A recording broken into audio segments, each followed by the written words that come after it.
একটা প্রবাসীর কষ্ট তখনই লাগে, কি বলবো ভাই। ভিডিওটা দেখার পরে নিজের দূরে রাখতে পারছি না, অজরের চোখে দিবানি আসছে। কি বাবার জন্য কি কান্না করতেছে মেয়েটায়।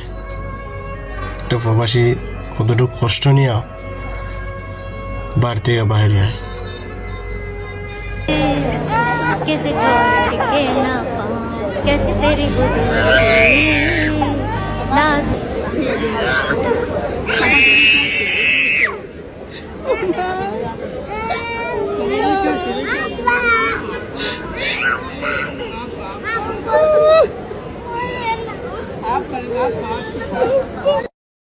করবেন না।